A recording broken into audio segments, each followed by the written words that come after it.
أعوذ بالله من الشيطان الرجيم قل هذه سبيلي أدعو إلى الله على بصيرة أنا ومن اتبعني وسبحان الله وما أنا من المشركين.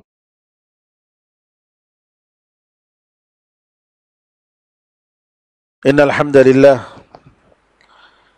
نحمده ونستعينه ونستغفره ونؤمن به ونتوكل عليه ونعوذ بالله من شرور أنفسنا ومن سيئات أعمالنا من يهده الله فلا مضل له ومن يضلل فلا هادي له وأشهد أن لا إله إلا الله وحده لا شريك له وأشهد أن محمدًا عبده ورسوله. اللهم صل على محمد وعلى آل محمد كما صليت على إبراهيم وعلى آل إبراهيم إنك حميد مجيد. اللهم بارك على محمد وعلى آل محمد كما باركت على إبراهيم وعلى آل إبراهيم إنك حميد مجيد. أما بعد فإن خير الحديث كتاب الله وخير الهدي هدي محمد صلى الله عليه وسلم وشر الأمور محدثاتها وكل محدثة بدعة وكل بدعة ضلالة وكل ضلالة في النار. تمام تعریفیں اللہ تعالیٰ کے لیے ہیں جو سارے جہاں کا خالق، مالک اور اس کا پروردگار ہے. رحمتیں اور سلامتی ہو احمد مجتبیٰ محمد مصطفیٰ محمد ابن عبداللہ پر جو سارے جہاں والوں کے لیے رحمت بنا کر بھیجے گئے. برادران اسلام، دختران ملت، نبی کریم صلی اللہ علیہ وسلم نے فرمایا، جس کو کئی صحابہ نے روایت کی، اس حدیث کی روایت کرنے والوں میں بخاری اور مسلم میں جن کا ذکر آیا ہے مغیرہ بن شعبہ رضی اللہ عنہ، معاویہ بن ابی سفیان رضی اللہ عنہما، ثوبان، جابر بن سمرہ، عقبۃ بن عامر رضی اللہ عنہم اجمعین، ان لوگوں کی روایتیں اس حدیث کے تعلق سے آئی ہیں کہ انہوں نے اس حدیث کو روایت کی. مغیرہ بن شعبہ رضی اللہ عنہ فرماتے ہیں کہ نبی کریم صلی اللہ علیہ وسلم نے فرمایا، لا تزال طائفة من امتی ظاہرین علی الحق لا يضرهم من خذلهم حتى يأتي امر اللہ. میری امت کی ایک جماعت برابر حق پر قائم رہے گی. لا تزال کا جو لفظ ہے عربی زبان میں، یہ ہمیشہ اور کنٹینیوٹی کو بتاتا ہے. لا تزال طائفة من امتی، میری امت کی ایک جماعت ہمیشہ رہے گی، ظاہرین علی الحق، حق پر غالب رہے گی، لا یضرهم من خذلهم، جو لوگ ان کی مدد نہیں کریں گے، ان کا ساتھ نہیں دیں گے، اس کی وجہ سے ان کو کوئی نقصان نہیں ہوگا، حتی یأتی امر اللہ، حتیٰ کہ اللہ تعالیٰ کا حکم آئے، یعنی قیامت کے قریب. مفسرین محدثین نے اس حدیث کی تفسیر کرتے ہوئے فرمایا، سب سے پہلے یہ بات کہ یہ حدیث متواتر ہے. متواتر کا مطلب حدیث کے جو اسٹیٹس ہوتے ہیں مقبول حدیثوں کے، تو اس میں سب سے ہائیسٹ گریڈ، سب سے اعلیٰ مرتبہ نبی کریم صلی اللہ علیہ وسلم سے ثابت شدہ باتوں میں سب سے اعلیٰ مقام جس کو ملتا ہے اس کو محدثین نے متواتر کا لفظ فرمایا ہے. یعنی اس کے سچ ہونے میں، اس کی سچائی میں، آپ کے اس کلام کے صحیح ہونے میں کوئی بھی شک نہیں، ذرا بھی شک نہیں، پورا یقین. جس طریقے سے اب یہ دن ہے اور اس کے دن کے ہونے میں کوئی شک نہیں ہے، بالکل اسی طریقے سے نبی کریم صلی اللہ علیہ وسلم کے الفاظ آپ کی زبان سے یہ نکلے ہیں، اس میں کوئی شک نہیں ہے، پورا یقین۔ اتنے صحابہ روایت کیے ہیں۔ شیخ الاسلام ابن تیمیہ رحمۃ اللہ علیہ اور دوسرے علماء کرام نے کہا کہ یہ حدیث متواتر مرتبے میں ہے۔ اس کے معنی اور مفہوم کو آتے ہیں، جیسا کہ میں نے بتایا کہ لا تزال طائفۃ من امتی، میری امت کی ایک جماعت برابر حق پر غالب رہے گی۔ آپ نے پوری امت کے بارے میں نہیں بتایا، یہ پوری کی پوری امت 100% حق پر ہوگی ایسا نہیں فرمایا، بلکہ آپ نے فرمایا کہ میری امت کی ایک جماعت برابر حق پر رہے گی، یعنی نبی کریم صلی اللہ علیہ وسلم کے زمانے سے لے کر قیامت تک ہر زمانے میں حق کا وجود رہے گا، حق کے ماننے والے ضرور رہیں گے، چاہے وہ تھوڑے ہی صحیح، میری امت کی ایک جماعت۔ لیکن ایسا ہو نہیں سکتا کہ یہ اسلام پورے کا پورا ختم ہو جائے، قیامت تک ضرور رہے گا، قیامت تک یہ حالت رہے گی۔ علماء نے کہا اہل حق، حق کو ماننے والی جماعت، اس کا وجود ہر زمانے میں رہے گا، ضروری نہیں کہ وہ ایک ہی جگہ میں ہو، ایک ہی خطے میں ہو۔ مکہ مدینہ میں اگر ہے، دوسری جگہ نہیں ہے، تو اللہ تعالیٰ نے مکہ مدینہ میں اگر رکھا ہے تو مکہ مدینہ میں اگر نہیں ہے تو پھر اس کے بعد عراق میں اگر نہیں ہے شام میں نہیں ہے مصر میں نہیں ہے انڈیا میں نہیں ہے کسی اور جگہ میں۔ اور یہ بھی ہو سکتا ہے کہ مختلف جگہوں میں اس حق کے ماننے والے ہوں، الگ الگ جگہوں میں، یہاں بھی ہو وہاں بھی ہو، افریقہ میں ہو، ایشیا میں ہو، یورپ میں ہو، امریکہ میں ہو، لیکن ان کا وجود رہے گا۔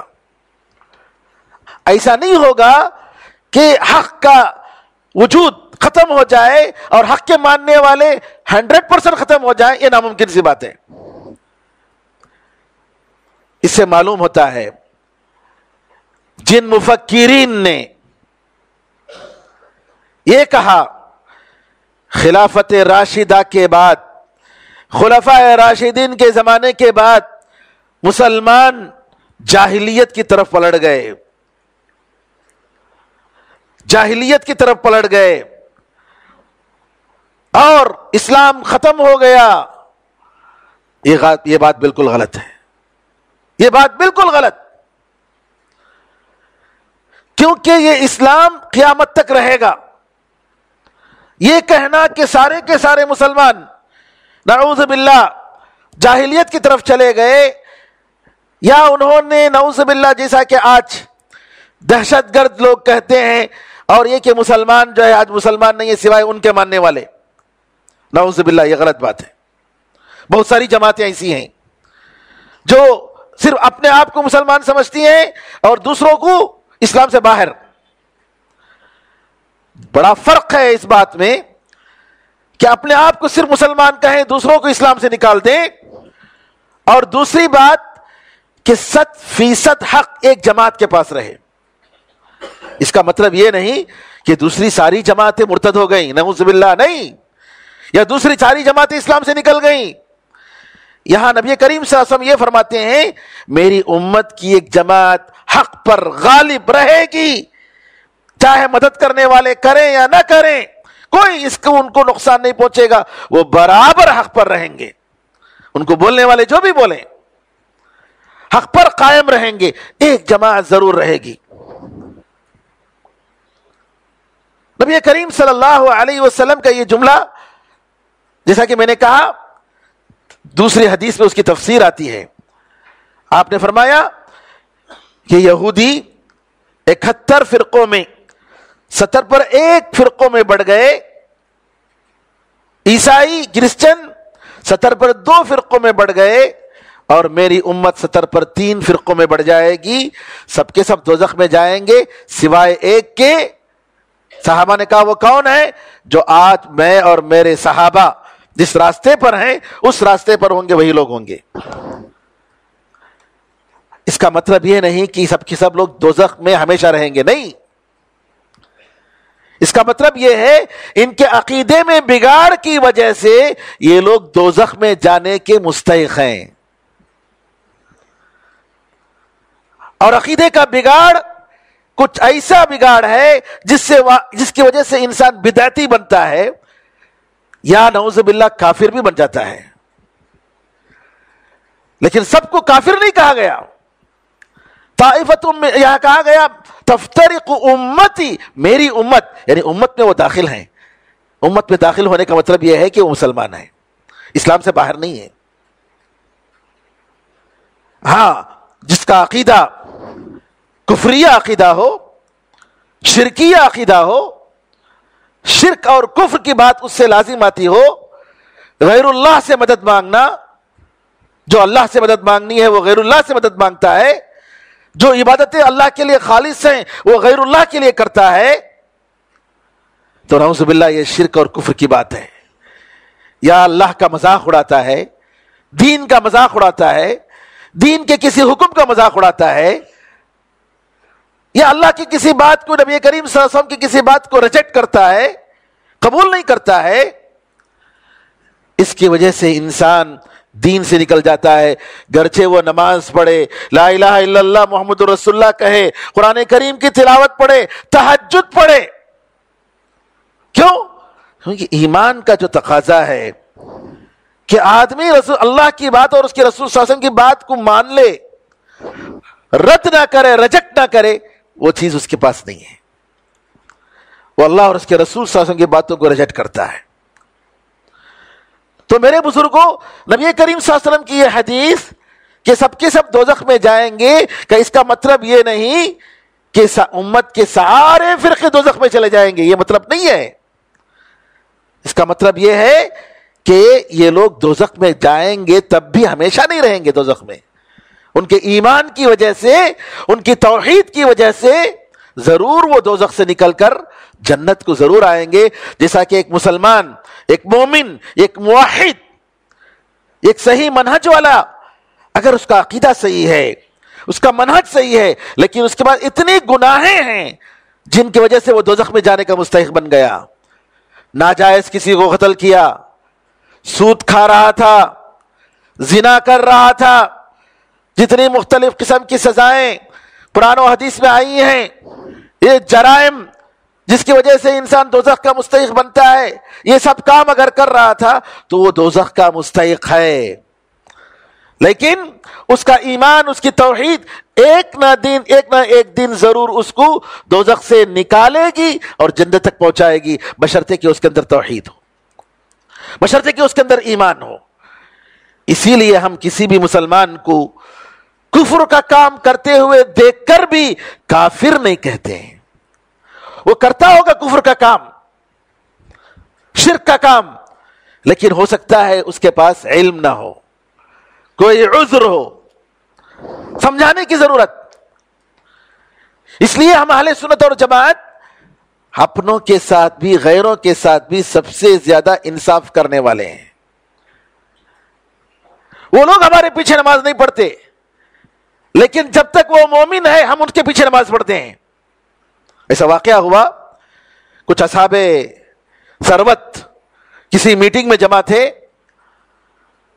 اس میں ایک صاحب اہل حدیث تھے. نماز کا وقت آیا تو دوسرے نے کہا بھائی آپ پڑھائیے، نماز پڑھائیے. ان کی شکل و صورت اور چہرے کو دیکھ کر کہا آپ نماز پڑھائیے. دوسرے صاحب نے کہا نہیں میں ان کے پیچھے نماز نہیں پڑھوں گا، میں ان کے پیچھے نماز نہیں پڑھوں گا. انہوں نے فوراً کہا آپ پڑھائیے، میں آپ کے پیچھے نماز پڑھتا ہوں، آپ امامت کیجئے، میں آپ کے پیچھے نماز. یہ ہے اہل حدیثیت، یہ ہے سلفیت، یہ ہے صحیح حق کا طریقہ. ہم کسی بھی مسلمان کو اسلام سے خارج نہیں کرتے، حتیٰ کہ اس پر، اس کے غلطیوں پر اس کے سامنے حق واضح ہو جائے. حتیٰ کہ جو لوگ قبر پرست ہیں، جنرل طور پر ہم کہیں گے جو شخص غیر اللہ کو مانتا ہے، غیر اللہ سے طلب کرتا ہے، مدد مانگتا ہے، وہ مشرک ہے. لیکن انڈیویژل کسی انسان پر اس حکم کو لگانا یہ میرا اور آپ کا کام نہیں ہے، یہ بڑے علماء کا کام ہے. وہ دیکھ کر کہتے ہیں اس کو سمجھایا، اس کو معلوم ہوا، سمجھا کہ نہیں سمجھا لا الہ الا اللہ کا مطلب کیا ہے، آپ نے بتایا اس کو، پھر اس کے بعد حکم لگاتے ہیں. سمجھانے کے بعد یہ قبول نہیں کیا ہے تب حکم لگاتے ہیں. آج ہم بدنام ہیں، ہمیں دہشت گرد کہا جاتا ہے، پارلیمنٹوں میں کہا جاتا ہے. ہم بتاتے ہیں کہ اسلام یہ سلفیت دہشت گرد نہیں ہے، یہ سارے مسلکوں میں، سارے دینوں میں سب سے صحیح اللہ تعالیٰ کا وہ دین ہے جس کو نبی کریم صلی اللہ علیہ وسلم نے نازل فرمایا. یہ وہ طریقہ ہے جس کے بارے میں اس حدیث میں، متواتر حدیث میں ذکر کیا گیا. لا تزال طائفة من امتی ظاہرین علی الحق لا يضرهم من خذلهم حتى يأتي امر اللہ وهم ظاہرون. میری امت کی ایک جماعت ضرور حق پر غالب رہے گی،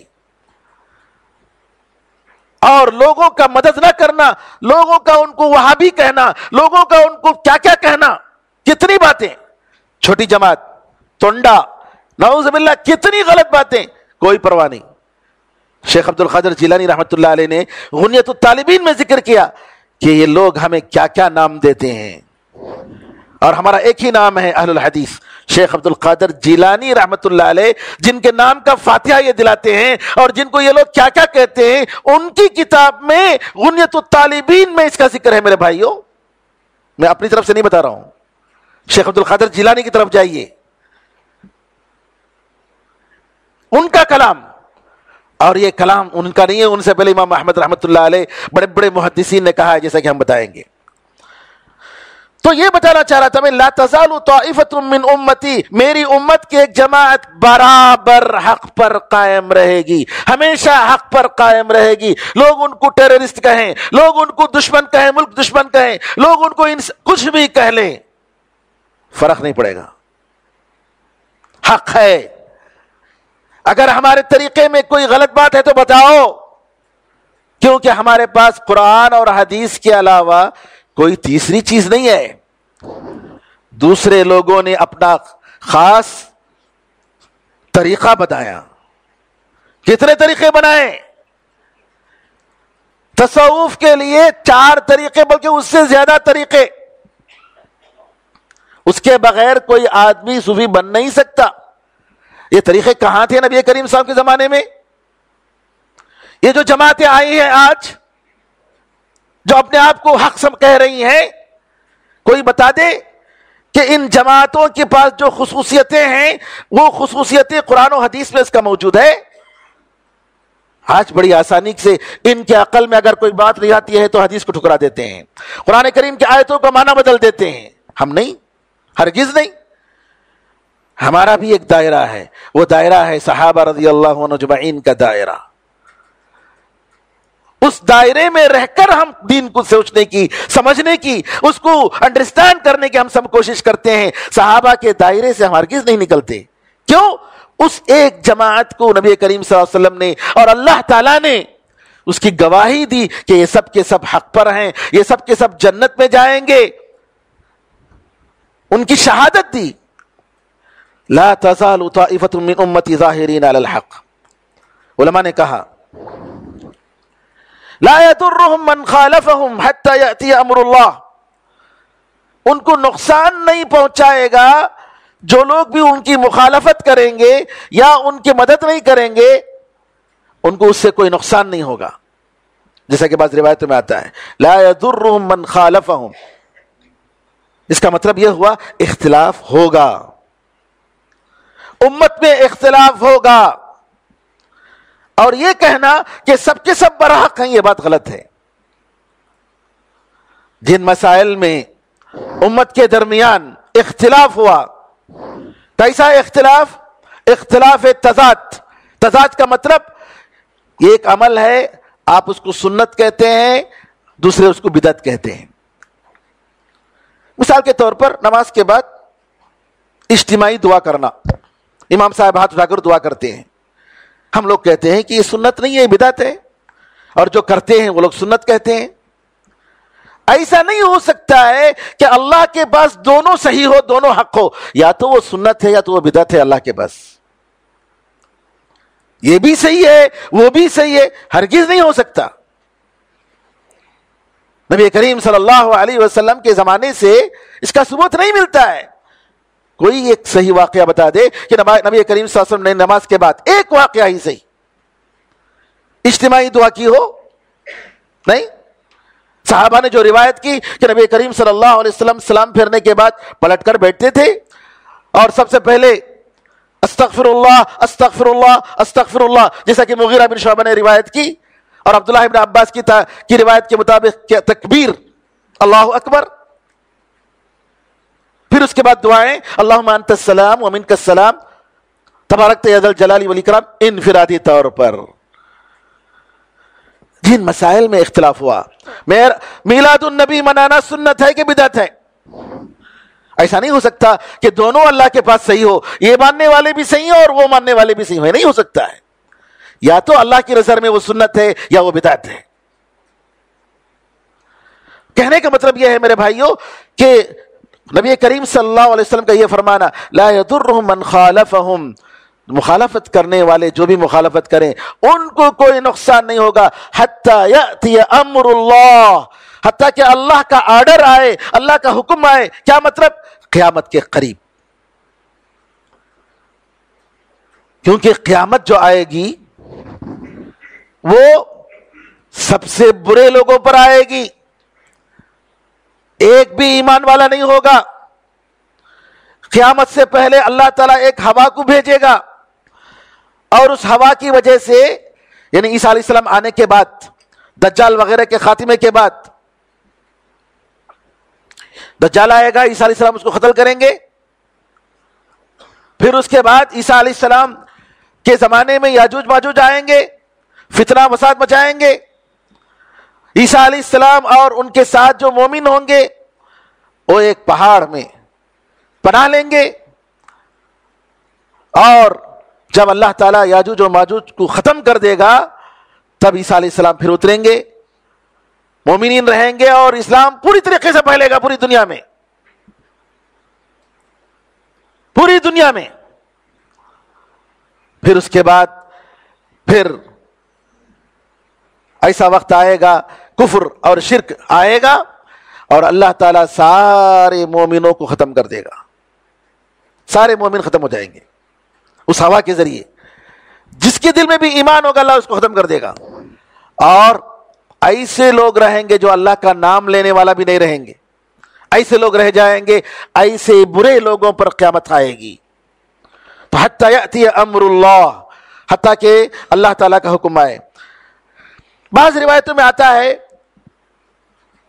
اگرچہ کہ وہ روایت ضعیف ہے، کہ وہ لوگ ملک شام میں ہوں گے، لیکن صحیح بات یہ ہے کہ ہر زمانے میں یہ لوگ ہر جگہ مختلف جگہوں پر ہو سکتے ہیں، یا کسی ایک جگہ بھی ہو سکتے ہیں، یہ ایک سے زیادہ جگہ میں ہو سکتے ہیں، لیکن ان کا وجود ہوگا، حق کا وجود ہوگا، حق کا خاتمہ نہیں ہوگا۔ شیخ الاسلام ابن تیمیہ رحمۃ اللہ علیہ فرماتے ہیں یہ حدیث بالکل ثابت اور متواتر حدیث ہے، کیونکہ اتنی علماء نے اس کی روایت کی ہے، اور صحیحین میں مختلف طریقوں سے یہ ثابت ہے۔ اور اس حدیث میں یہ بات بتائی گئی ہے کہ امت میں اختلاف ہوگا، فرقہ بندیاں ہوں گی، کس میں؟ فقہ کے مسائل میں نہیں، دین کے اصول میں، کیونکہ فقہ کے مسائل میں اختلاف یہ جو ہے قابل قبول ہے، صحابہ کے زمانے میں بھی تھا، لیکن دین کے بنیادی باتوں میں، اصول میں، عقیدے کے مسائل میں صحابہ میں کوئی اختلاف نہیں تھا۔ اس لیے نبی کریم صلی اللہ علیہ وسلم نے، شیخ الاسلام تیمیہ فرماتے ہیں کہ اس لیے نبی کریم صلی اللہ علیہ وسلم نے فرمایا کہ یہ جماعت نجات پانے والی اور اللہ تعالیٰ کی طرف سے مدد کی مستحق جماعت ہوگی، اور یہ لوگ اللہ اور اس کے رسول اللہ صلی اللہ علیہ وسلم کے حکم پر ہوں گے، قائم ہوں گے۔ یہ طریقہ میرے بھائیوں، نبی کریم صلی اللہ علیہ وسلم کا یہ طریقہ، جس کا ایک نام نہیں، کہیں اہل حدیث ہے، کہیں سلفی ہے، کہیں فلاں ہے، لیکن طریقہ اور منہج ایک ہے۔ ہم اللہ کے سوا کسی کو عبادت کا مستحق نہیں سمجھتے. نبی کریم صلی اللہ علیہ وسلم کے دین میں کسی نئی قسم کی ایجاد کو ہم جائز نہیں سمجھتے. ہم یہ سمجھتے ہیں کہ نبی کریم صلی اللہ علیہ وسلم کے صحابہ جس طریقے پر تھے اسی طریقے پر انسان کو، ہر مسلمان کو رہنا چاہیے، وہی برحق ہے. اسی سے اتحاد اور اتفاق ہو سکتا ہے اور سارے اختلافات وہیں ختم ہو سکتے ہیں. یہ ہے مختصر طور پر مسلک اہل حق، مسلک حق کا جو ہے راستہ، اور اہل حق کا راستہ جس کو اہل سنت کہا جاتا ہے یا اہل حدیث کہا جاتا ہے یا سلفی کہا جاتا ہے. سلف کا مطلب گزرے ہوئے لوگ، گزرے ہوئے لوگوں سے مراد یعنی صحابہ رضی اللہ عنہ اجمعین کا طریقہ، کوئی نیا طریقہ نہیں بلکہ صحابہ کا طریقہ.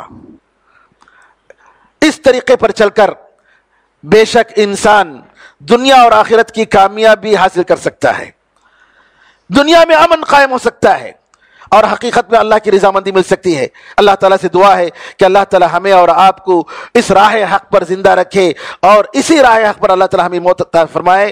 لا الہ الا اللہ کہتے ہوئے ہم اس دنیا سے رخصت ہوں، ہمارے دل میں اخلاص ہو. اللہ تعالیٰ مرنے سے پہلے ہم لوگوں کو خالص توبے کی توفیق عطا فرمائے، اس ملک میں امن و امان قائم فرمائے، ظالموں کو اللہ تعالیٰ ختم فرمائے. اللہ تعالیٰ اس ملک کے سارے معصوموں کی حفاظت فرمائے، ان کے حقوق اللہ تعالیٰ حفاظت فرمائے، ان کی عزت اور ان کے مال، ان کے دین کی حفاظت فرمائے. اللہ تعالیٰ ظالموں کو ان کا راستہ دکھائے. آمین ارحم الراحمین، والحمد للہ رب العالمین، وصلی اللہ وسلم علی نبینا محمد وعلی آلہ وصحبہ اجمعین، والحمد للہ رب العالمین.